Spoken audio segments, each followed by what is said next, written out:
Halo, episode kali ini hanyalah ungkapan dari keresahan dan keheranan gue. Gue akan ngomongin praktek politik di kampus gue.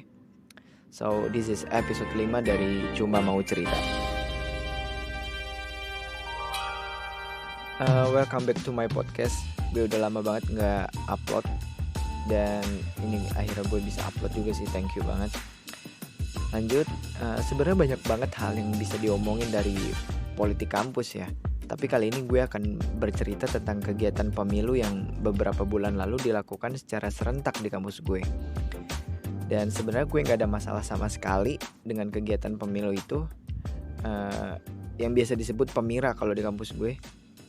Gue gak ada masalah sama kegiatannya dan orang-orang yang terlibat kayak panitia ataupun calon-calon yang ada. Gak ada sama sekali, gue gak ada masalah.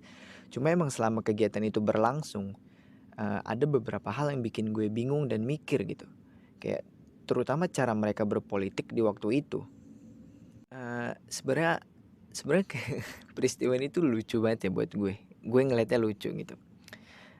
Nah, ini lu biar gue kasih gambaran dulu ya tentang kegiatan pemilu yang biasanya terjadi di kampus gue.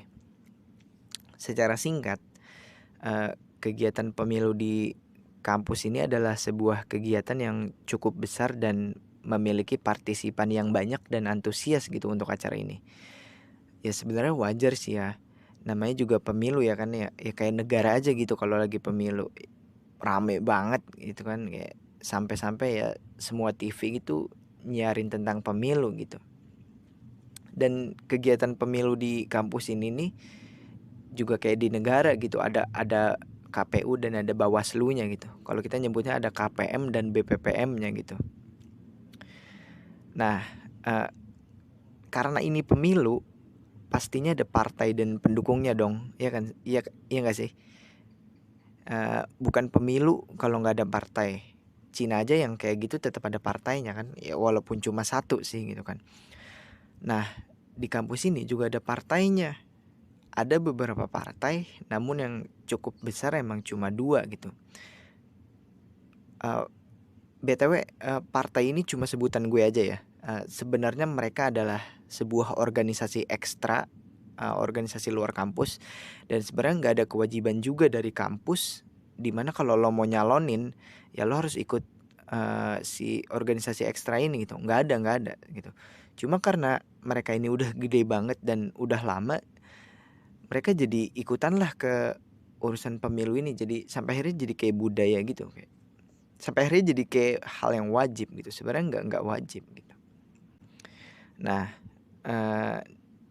sebelum pandemi 2020 ya kan, kegiatan pemilu ini tuh berlangsung di kampus gitu. Dan setiap kegiatan ini berlangsung itu tuh pasti aja ribut gitu, pasti banget. Ribut yang gue maksud tuh bener-bener ribut sampai pukul-pukulan, lempar botol, lempar helm, lempar batu sembunyi tangan gitu loh. Bahkan beberapa tahun lalu, ketika si salah satu partai ini menang, si partai lawannya tuh sampai ribut banget dan akhirnya demo gitu.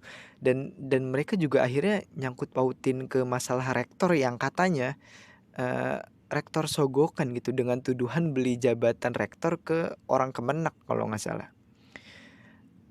Ya padahal kalau dipikir-pikir ya kayak nggak ada urusannya juga gitu, dari pemilu tiba-tiba lo nuntut rektor lo sampai demo di depan rektorat gitu kan ya. Ya semoga sih gue nggak salah ya, tapi seinget gue gitu dulu. Kalau nggak salah kayak gitu intinya. Ya intinya ketika seorang calon dengan partai A itu menang, maka partai B tuh bakalan nggak suka sampai akhirnya ribut gitu, benar-benar ribut gitu loh. Gue biasa nyebut ini dengan kata norak sebenarnya, norak gitu loh. Itulah gambaran singkatnya ya dari kegiatan pemilu atau pemira ini. Lo bisa nilai sendiri gitu. Nah, tahun ini 2022 juga ada beberapa cerita yang cukup lucu gitu, lucu dan seru gitu. Dan kegiatan kali ini dilakukan secara online gitu, nggak nyoblos secara langsung. Gue belum tahu sih sebenarnya gimana itu seharusnya, tapi menurut gue kegiatan pemilu kali ini sangat telat untuk dilakukan gitu loh. Bener-bener telat gitu loh pemilunya. Biar gue kasih perbandingannya ya sama tahun sebelumnya. Nih ya, tahun lalu itu atau kepengurusan sebelumnya tuh pelantikan si KPU dan Bawaslu-nya atau KPM dan BPPM-nya itu terjadi di bulan Oktober 2020, ya kan? Pelantikan KPM dan BPPM-nya terjadi di bulan Oktober 2020. Kemudian ada debat sampai dengan voting lah itu, dan akhirnya dilantik, si yang terpilih itu tuh akhirnya dilantik di bulan April 2021 gitu. Itu tahun sebelumnya. Nah, sedangkan yang sekarang itu tuh cukup telat gitu loh. Pelantikan si KPM dan BPPM-nya aja itu dilakukan di bulan Maret 2022 gitu loh. Dan e-voting dilakukan di bulan votingnya itu dilakukan di bulan April 2022 gitu. Sekarang pun belum dilantik tuh yang udah terpilih kalau nggak salah. Masih open recruitment lah, gue nggak ngerti gitu loh. Nah, dari situ aja kita sebenarnya udah bisa lihat kan ya, kayak kebobrokan permainan politik mereka gitu. Itu menurut gue ya. Kata mereka yang terlibat sih emang lumayan amburadulan gitu loh. Itu pertama ya. Nah, selanjutnya adalah ketika sesi debat, salah satu sesi debat. Karena ini diadakan online, maka debat pun diadakan secara online gitu. Ada beberapa kejadian yang sebenarnya bisa gue bilang bego gitu loh. Jadi debat ini kan online ya. Nah, debat ini juga disiarkan live di YouTube gitu. Nah, yang namanya siaran di YouTube, ya lo harus punya channel YouTube-nya dulu dong, ya kan? Baru lo bisa siaran gitu. Cuma gue nggak tahu dia bego apa gimana, tapi bisa-bisanya dia live pakai akun dan channel salah satu panitianya gitu. Kayak gue nggak tahu itu dia panitia atau bukan, tapi ya tetap aja bego gitu loh. Kayak pertama, emang lo nggak punya anggaran dan akal untuk bikin channel kepanitiaan lo sendiri ya? Kayak ya itu kan tinggal bikin gitu loh. Susah banget emang. Dan nama dari channel itu yang lebih parah adalah, dan nama dari channel itu adalah nama orang yang gue nggak tahu sih ya, tapi desas-desusnya dia adalah orang semester akhir, dan dia merupakan salah satu anggota dan pendukung dari salah satu partai besar gitu loh. Salah satu partai besar itulah pokoknya, si partai besar itu yang kan ada dua. Nah, salah satunya gitu. Dan itu fatal banget sih menurut gue. Bener-bener fatal gitu loh. Sampai akhirnya mereka ngubah nama channelnya jadi nama kepanitiaannya.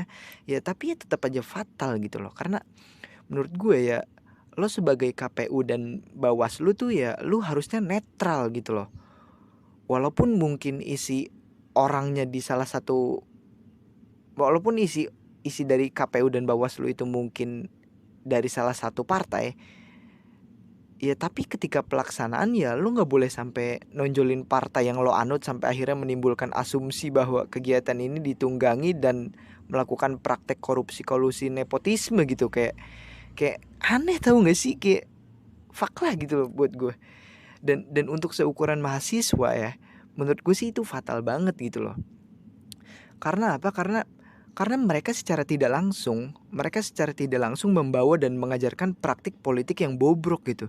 Yang akhirnya berbahaya untuk keberlangsungan negara gitu. Kayak gitu gila banget sih menurut gue. Itu fatal sih menurut gue. Yang berbahaya untuk negara di masa depan gitu loh. Nah, kejadian aneh selanjutnya adalah gini. Ini tentang e-voting sih, ya. Memang normalnya adalah ketika lo ikut ke salah satu partai, lo akan mendukung dan nyoblos orang-orang dari partai lo yang nyalonin kan. Itu sih wajar gitu, dan itu mah emang harus sih kayaknya. Ketika lo ikut partai ya lo ngedukung dan nyoblos orang-orang dari partai lo gitu. Itu normal gitu. Nah, cuma ada beberapa hal yang bikin gue kaget gitu. Ini dari salah satu partainya lagi. Jadi waktu itu gue nanya ke salah satu temen gue kan, dan dia emang join di salah satu partai itu ya kan. Gue tanya dong sama dia, lo udah voting belum gitu, udah nyoblos belum gitu kan. Terus dia dengan enaknya jawab, gue nggak voting gitu kan. Terus ya akhirnya gue tanya lagi dong, ya kan, lo nggak nyoblos orang-orang lo, kata gue. Dan dia jawab lagi, gue milih, tapi bukan gue yang milih gitu loh, dipilihin serentak gitu, kata dia. Dan gue kaget ya, kayak setelah dia bilang kayak gitu ya gue langsung kayak anjir, itu apaan lagi gitu loh. Aneh lah menurut gue. Jadi sistem votingnya itu kan dari website ya, ini kan online. Jadi awalnya tuh gini, akan ada link yang masuk ke email mahasiswa lo, dan abis itu lo baru bisa voting gitu dari link itu, menggunakan username dan passwordnya gitu kan, password lo pribadi gitu, username dan password kita pribadi. Nah, si temen gue ini dan kawan-kawannya itu, mereka tuh nggak voting secara sendiri gitu, bukan mereka sendiri yang voting gitu, tapi mereka ngasih username dan password email mereka ke partainya, dan nanti akan ada orang yang bertugas untuk nyoblosin secara kolektif gitu. Nah, gue nggak tahu ya kalau gue kan nggak berpengalaman di partai dan politik gitu ya. Gue nggak tahu ya kalau nyoblos kolektif kayak gitu tuh buruk atau enggak dari sisi politik gitu. Tapi menurut gue tuh itu udah gila gitu loh. Kayak ya yang namanya nyoblos itu kan ya hak dan kewajiban lo masing-masing kan, iya nggak sih? Ketika lo punya hak suara ya lo boleh nyoblos sendiri gitu kan. Maksudnya ya lo emang nyoblos sendiri gitu kan. Cuma ini kok aneh gitu. Ini kok bisa-bisanya si salah satu partai besar ini nih, mereka tuh ngevoting secara kolektif gitu loh. Mereka, menurut gue ya, mereka tuh udah merampas hak dan kewajiban anggotanya untuk nyoblos menurut gue gitu loh. Dan mereka secara tidak langsung tuh udah mengajarkan politik yang buruk menurut gue, buruk banget malah. Kayak gimana ya? Gimana bangsa kita mau maju kalau masalah kayak gini aja itu tuh udah diajarkan dengan tidak baik dari kecil gitu, dari kita muda gitu. Gimana mau maju ke yang lainnya gitu loh. Menurut gue juga ini akan merusak mentalitas dan integritas orang-orang politik gitu loh. Kayak di muka umum mereka secara menggebu-gebu, di muka umum mereka menggebu-gebu menyatakan visi dan misi mereka yang katanya paling sempurna gitu loh. Tapi apa coba praktiknya? Kayak busuk anjir gitu loh. Kayak mereka secara tidak langsung tuh mengkhianati diri dan organisasi mereka yang selama ini mereka yakini gitu loh. Kayak parah sih. Dan yang lebih parah adalah menurunkan mentalitas bangsa gitu loh. Kayak gimana ya? Kayak lu gimana mau maju negara lo? Gimana mau maju sebuah negara kalau anak-anak mudanya aja tuh udah dari kecil udah kayak gitu loh. Mereka udah diajarin untuk melakukan praktek korupsi, kolusi, nepotisme gitu, dan mereka mengkhianati diri mereka sendiri gitu, mengkhianati visi dan misi mereka sendiri gitu, dan kelompoknya. Dan itu sih yang parah. Kayak fuck lah gitu loh. Kayak emang orang-orang kayak gini nih yang justru menghambat bangsa gitu loh. Kayak biasanya orang-orang kayak gini tuh yang kalau ketemu kayak kayak manis di depan cuman busuk di belakang gitu loh. Kayak bingung gue juga.